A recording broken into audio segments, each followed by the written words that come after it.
Assalamualaikum warahmatullahi wabarakatuh. Alhamdulillahirabbil alamin. Puji syukur atas kehadiran Allah Subhanahu wa taala yang telah memberikan kita nikmat berupa kesehatan sampai saat ini, sehingga kita masih bisa melanjutkan perkuliahan pada hari ini dalam mata kuliah pengelolaan pembelajaran yang diampu oleh yang terhormat Ibunda Dr. Nurlaila SAG MPDI. Baiklah teman-teman, pada kesempatan kali ini kami selaku pemateri yang beranggotakan Anissa Nur Afida, Fitri Liza, Hikmah Maulia, dan Juliata Dwi Anggraini akan memaparkan materi mengenai pengembangan variasi mengajar. Nah, dalam makalah ini kami membahas mengenai yang pertama, apa itu variasi mengajar, yang kedua, tujuan dari mengadakan variasi mengajar, yang ketiga, apa saja prinsip-prinsip dalam penggunaan variasi mengajar, dan yang keempat, komponen-komponen apa saja dalam variasi mengajar. Oke, langsung saja kita mulai. Assalamualaikum warahmatullahi wabarakatuh. Saya Juliata Dwi Anggraini dari kelompok 8 ingin menjelaskan sedikit mengenai pengertian variasi mengajar. Di sini ada pengertian variasi mengajar menurut KBBI dan menurut beberapa ahli. Menurut KBBI, variasi diartikan sebagai selingan atau pergantian. Kemudian menurut Winata Putra, variasi sebagai keanekaan yang membuat sesuatu tidak monoton dalam kaitannya dengan kegiatan belajar mengajar. Variasi merupakan keanekaragaman dalam penyajian kegiatan pembelajaran. Kemudian menurut Muhammad Uzur Usman, variasi mengajar adalah suatu kegiatan guru dalam konteks proses interaksi belajar mengajar yang ditunjukkan untuk mengatasi kebosanan siswa, sehingga dalam situasi belajar mengajar, siswa senantiasa menunjukkan ketekunan antuisme serta partisipasi. Kemudian menurut Sutomo, mengadakan variasi dalam proses pembelajaran dapat diartikan sebagai perubahan cara atau gaya penyampaian yang lain dengan tujuan menghilangkan kebosanan atau kejenuhan siswa belajar, sehingga menjadi aktif berpartisipasi dalam belajarnya. Keterampilan menggunakan variasi merupakan salah satu keterampilan mengajar yang harus dikuasai oleh pendidik.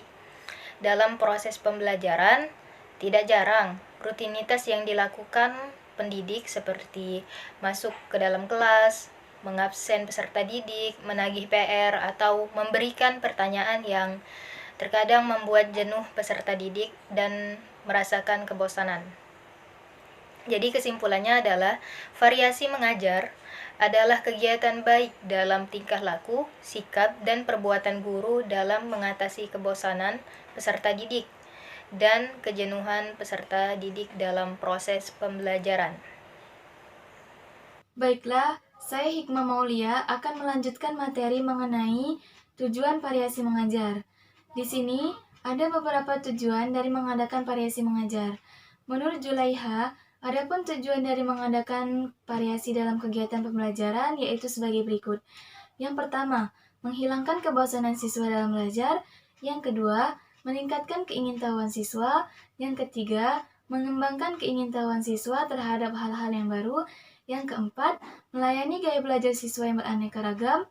Dan yang kelima, meningkatkan keaktifan atau keterlibatan siswa dalam proses pembelajaran.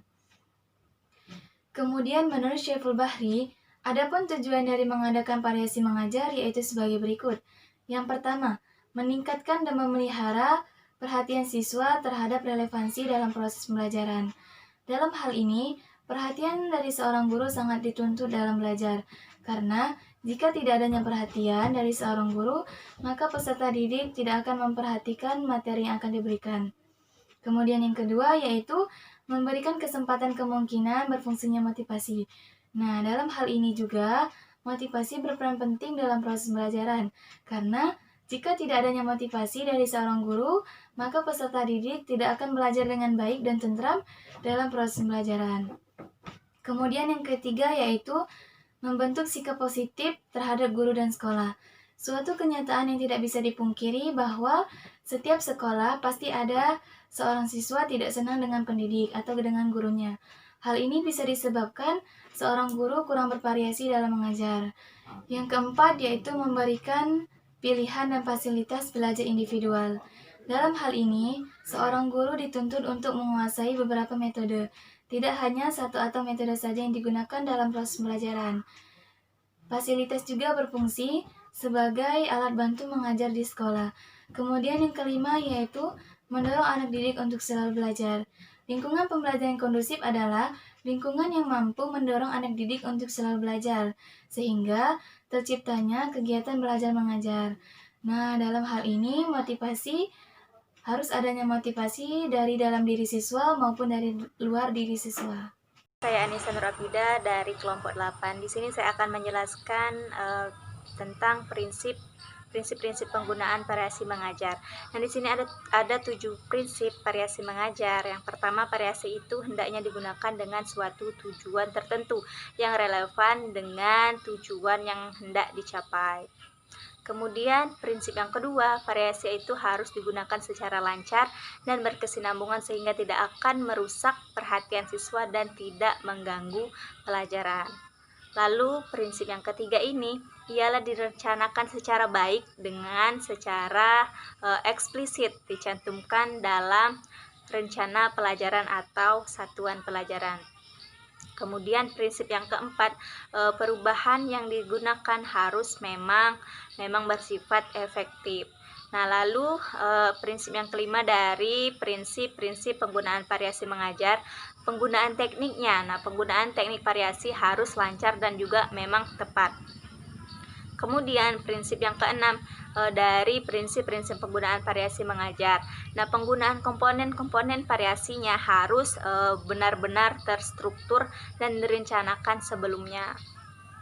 Kemudian prinsip yang ketujuh dari prinsip-prinsip penggunaan variasi mengajar. Nah, di sini prinsip yang ketujuh ialah penggunaan komponennya variasi harus luwes dan spontan berdasarkan balikan siswanya.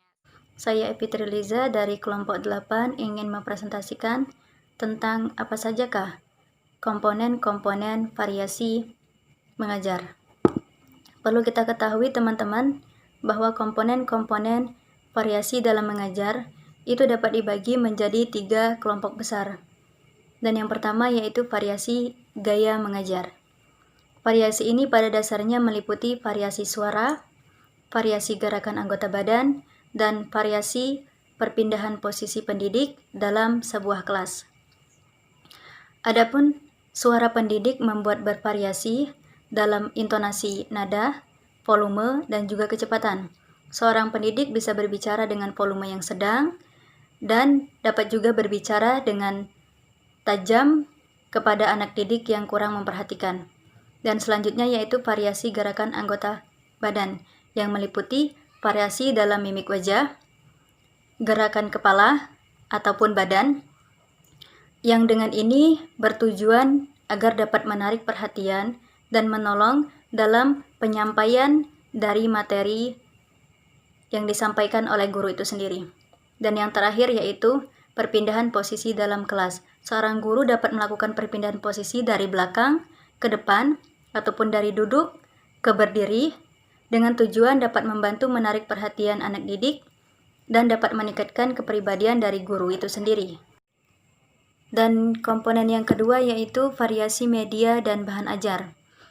Sudah kita ketahui bahwa anak didik itu mempunyai kemampuan indera yang berbeda-beda, baik secara pendengaran, penglihatan, maupun kemampuan dalam berbicara.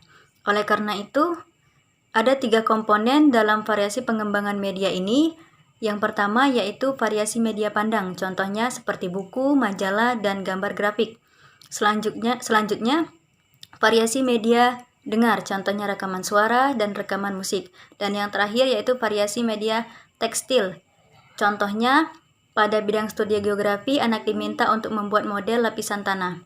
Sedangkan komponen variasi mengajar yang terakhir yaitu yang ketiga yaitu variasi interaksi. Variasi dalam pola interaksi antar pendidik dengan anak didik memiliki rentang yang bergerak dari 2 kutub. Yang pertama, anak didik belajar secara bebas tanpa campur tangan dari guru. Dan yang kedua yaitu anak mendengarkan dengan pasif sesuatu yang didominasi oleh guru, di mana guru itu berbicara kepada siswa.